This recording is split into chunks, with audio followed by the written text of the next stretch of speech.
Hey everyone, this is Carbonite bringing you another standard match. Today on the left we do have Darren playing Gandeeva, which is a tech we've featured on the channel quite a bit. Honestly, like one of the best decks in the meta. And then on the right we do have a new contender from Festival Booster that is going to be the Wilista deck, piloted by Tim. So we are just going to be starting off. Gandeeva is going to be going first, which is pretty good for Gandeeva because it can really get things going like instantly as soon as it hits grade 3. But we are going to have to see how Wilista can actually combat basically the best deck in the format, because the Wilista is really no slouch of for herself. Anyways, we're going to be starting off with a Yuika called down, swinging at the Vanguard, unfortunately hitting into a defensive, meaning that is going to be a trigger to pass, but we are not actually going to be seeing it. So Gandeeva is going to be getting away with just 1 damage this turn.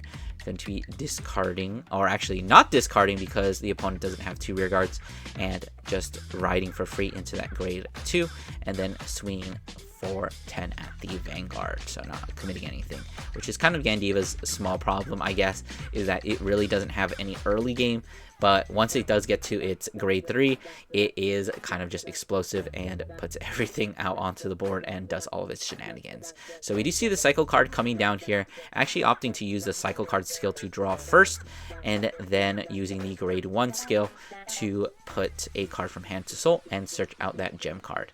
So now I do actually play Wilista myself, so I do know a little bit of kind of how the deck is played.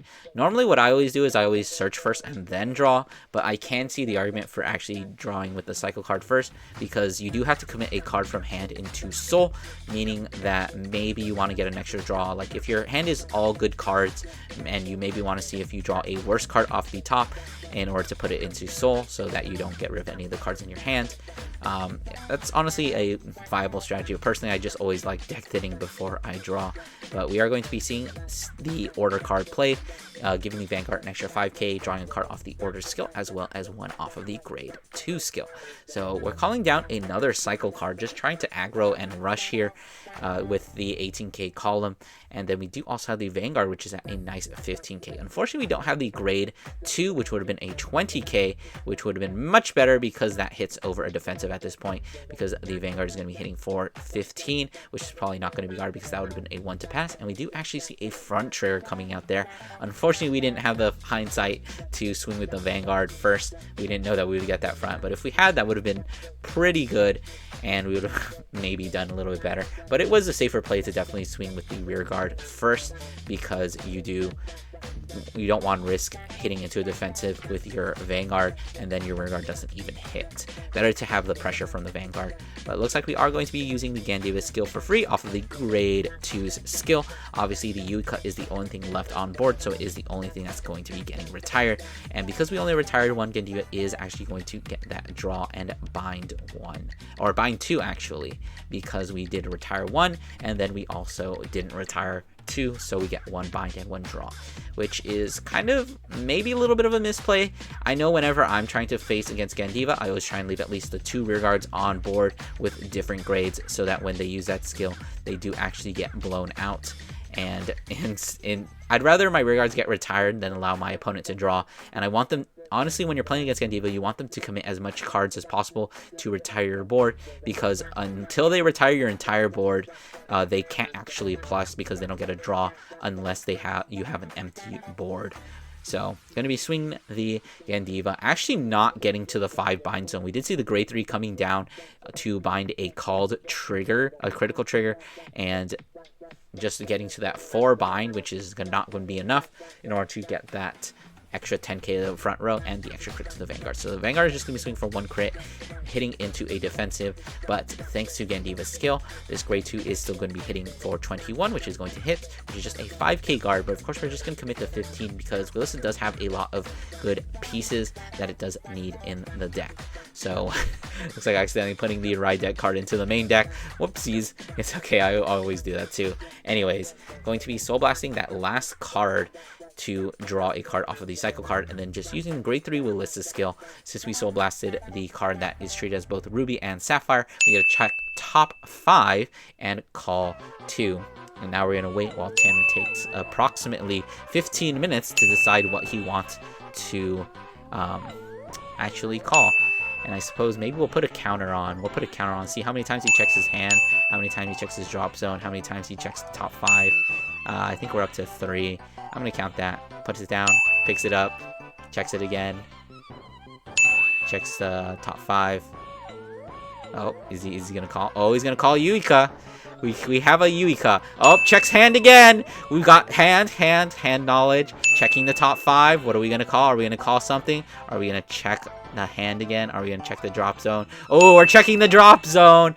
Oh, what's in there? What can we do? What should we get? We have 4 more options. It looks like we have a Wilista. We could call that and bounce it back to hand to have another Persona ride. We could call that Ophelia. What are we going to do? Are we going to finally commit, or are we going to check hand? No, I think we should check hand one more time. Oh, but looks like we're not going to do it.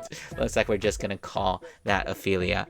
So I hope you guys enjoyed that exciting episode of What Will Tim Do? Anyway, so we are going to be getting the extra 5k since the opponent is on grade 3, and Yuika is actually worded in such a way where she can be on, or she can be placed at the same time as the thing on the other side in order to actually get the 5k. And I think I did make a tiny little bit of an error here where Wilista actually gets plus 15k when you soul blast out the gem, not when you play a gem, but when you play a gem she gets another 5k. So essentially Wilista always gets a plus 20k. So we do see the OT coming out here, putting it behind the Vanguard because we're probably going to be returning it back with the Ophelia, swinging at the Vanguard for a nice 38. Drive checking 1 into nothing, and then a PG. Unfortunately, hitting into a defensive trigger, meaning that this 20k rearguard is not actually going to be able to hit, but we are going to still commit the Ophelia's skill in order to put the OT back into the deck. Which is definitely a questionable play because, you know, it is nice to have OT in deck, like you have a chance to trigger or even just like draw into it again to be another shield value, but at the same time you're giving up 50k shield. And that might not always be the greatest thing. So we're just going to commit that rearguard to take out the other rearguard, swing the 28 at the Vanguard, which is going to call for another 10k guard. And so we're going to commit that 15, pretty typical. So ending the turn, unfortunately, with a grade 1, 2, and 3, meaning that Gandeeva is going to have a field day retiring that entire board with just the Gandeeva skill. It looks like we're going to get that 2, a 0, another 2, a 0, and another 2, meaning that we're actually only going to get 1 retire. But thankfully, because we did actually play that best harvest, we are going to be able to draw 2 and bind 2 off of this Gandeeva's skill. So very nice, binding the 2 and finally getting up to that 5 bind zone that we do need for the Gandeeva's skill. So drawing into another best harvest. Honestly, I think if best harvest gets choice restricted with Gandeeva, I think the deck will be perfectly fine. I think best harvest is the card that's kind of holding it up, because if you've ever played against a Gandeeva that doesn't draw into their best harvest, it's honestly not that difficult. But best harvest kind of just like makes up for all the minus that you're, or the plus you're missing out by retiring units, because when you do retire units, you're not actually plussing, you're just negging the opponent, which is never as good as plussing yourself. So we do see the grade 3 coming down, just binding another critical trigger that was called by hand. And I think I missed the Persona ride on this what's it called, this effects, and so I think this should actually be swinging for a 36 instead of that 26. So apologies about that, but it's just minor editing mistake, which I seem to be making a lot of today these quite past videos. So swinging the 38, just going to be taking it. Thankfully we didn't take a lot of damage early game, so we don't actually have to worry about taking too much damage. We are going to be guarding for the 48 there against that 44, swinging with the Vanguard, binding the grade 2 with a counterblast 1, and checking top 5 to call something, and of course also binding the counter charger. Looks like we are going to be calling the grade 2 retire guy, probably maybe using it because that Yuika is a pretty vital piece. Honestly, Wilista doesn't really care that much about Yuika. It is like an option, but like it's not as important as you'd think it is. Honestly, it's honestly just there for a 13k booster, which I guess is okay. probably still haven't decided, because we are still resolving the other grade 2 skill. We're just going to be calling a cycle card, and it looks like we have 2 more attackers, which with that 11 card bind zone are getting an extra 22, and then on the top of the persona ride an extra 32, making them 42k swings each. And looks like we are going to actually decide to commit the grade 2 skill to Counterblast 1 and retire the Yuika. Of course, we are going to bind yet another card face down because we did retire another rear guard. So just going to be PGing the Vanguard now that it does have a crit, and it is at a very big number. 12 times 2 is 24, 24 plus 13 is 37. On top of first on ride, that's going to be 47 at the Vanguard. Kind of just deciding what we want to discard here for that PG. Of course, Wilista is a deck that has a lot of pieces, so you need to decide what you need to live and what you need to honestly just in order to do your plays next turn. I think at this point, maybe we just discard like a trigger. Oh, looks like we're going to discard the gem. Probably if you have another one in hand, it's perfectly fine. But oh, would you look at that? It's an OT. The best, fairest mechanic of overdress standard format. So we're just going to be swinging with that Vanguard to critical with 100 million, drive checking into nothing, taking 2 damage and not getting a single defensive. So now we get a swing for 44 at the Vanguard, which is definitely really fun. It's pushing us to that 5, swinging another 44, guarding for that 48. So Ria, wow, great. Don't you guys love OT? Especially when you're playing a really broken deck like Gandeeva. Anyways, gonna be persona riding, so definitely where we want to be with the Wilista deck.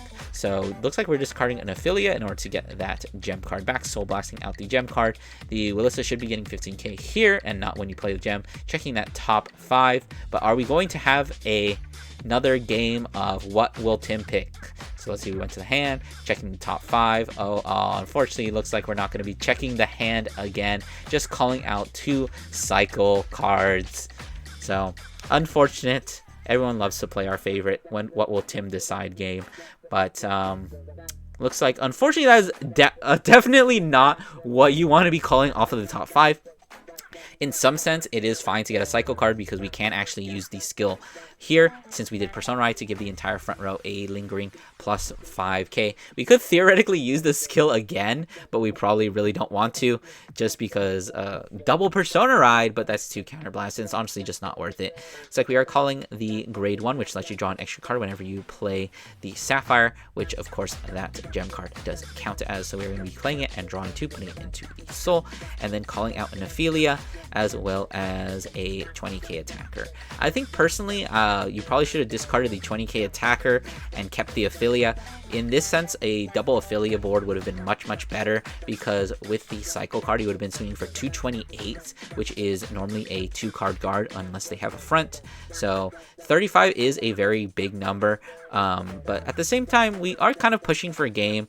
Unfortunately, hitting into a fucking defensive trigger, so could be better. Swinging a 38 and swinging the Vanguard for 48. Counterblasting 1, soul blasting out a grade 3 Wilista to restand the grade 2. And then at the end of the battle, we are going to be restanding the Ophelia. But I guess it's all up to preference. There's not a huge difference between 28 and 35. 35 is like, what is that, like 5k or 10k more shield, but I guess it does make sense. But anyways, we're gonna be hitting into OT here. Whoa, both players hit OT. Crazy. So this is a blue OT, the one that is new. I don't think we've actually seen it on the channel, but it gives 100 million, gives a critical to one thing, and then you add a card from your drop zone to your hand. So we're just gonna be adding a PG, giving the 100 million to the grade 2, and drive checking second is going to be just a grade 3 Persona Ride. I don't know why I called it grade 3. All Persona Rides are grade 3, unless you're Guggen Ram, I guess, from set 1. But we are using the affiliate skill, restanding itself, and giving it another 15k. So that is going to be, I believe that's 43 by itself in this column. Normally I always boost on the second attack, just to make it 51, but that's up to preference. Of course, we do have the PG for that OT swing, and now all we have to do is guard this 43 swing, which shouldn't be too hard. We have a fair number of cards left in hand. Actually, not as much as we would hope, but we did also get the defensive, so meaning we only have to commit the 25-point guard because we are at 22, so that's going to push us up to 48. So unfortunately, you weren't able to close things out there. ROT was not as impactful as the Dragon Empire one, so looks like we're just going to call a whole bunch of stuff, including that critical trigger. I swear that's the third fucking time we've called a critical trigger in this game. Crazy, isn't it? Just swing the rear Vanguard, or the rear guard into that. We do have the 5 attacks there, and we probably don't have enough cards left in hand in order to actually be able to guard all of this. So that is going to be the end of the match. Hope you guys enjoyed. Don't forget to do all these YouTube things, like, comment, subscribe, and I'll see you guys in the next one.